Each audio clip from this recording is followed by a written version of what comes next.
Microfinance is the provision of financial services to poor households. And it includes, among other things, the provision of thrift or saving services, credit, microinsurance, and remittance services. Okay, nice. Just like any other household, if you don't have access to financial institutions, you do not get a good price on your loan if you're borrowing. Okay. You pay very high charges if you are trying to remit money from Bombay to your village or from Delhi to your village. Your chances of losing that money is very high.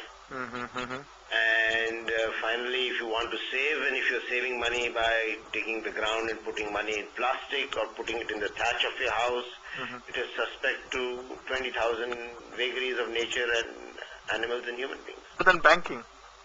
Banking, you need to understand, is not only a service, it is a cost structure. Right? Not everybody gets a banking license. But when you're given a banking license, for example, you have a capital structure, you have a cost structure, you have an infrastructure, which you have to put because the regulator expects you to put it right. That drives up the cost of operation. Okay. Which is why, if we historically see, it's only unique banks, or banks particularly targeted for this segment, work well. The broader banking universe has not been very effective in providing services to the poor, which is why we had bank nationalization in India, and then we had the formation of the regional rural banks, all of which, if you actually look at the mandate of why it was done for the very purpose which microfinance is serving today. Fair thing to say? It's a fair thing to say, and the fact is that actually if I deliver credit at your doorstep, and I deliver credit on time, and I come back to collect my money, and I, do things systematically, I have a certain cost structure. Plus, I have to pay the bank for the interest rate, right? Okay.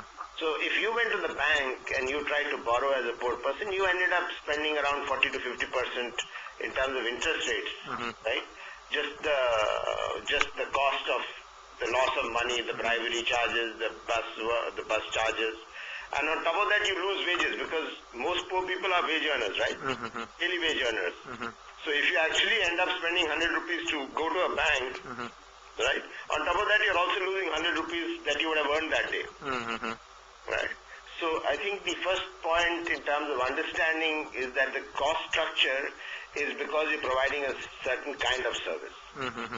Having said that, I think it's important to also say that if the cost of our borrowing goes down, cost of our lending remains the same. But we are borrowing at certain rates, right?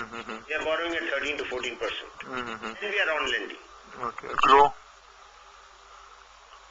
In the traditional popular sense of understanding microfinance, the first and the largest initiative has been by Ila Bhatt of Seva Bank. Okay.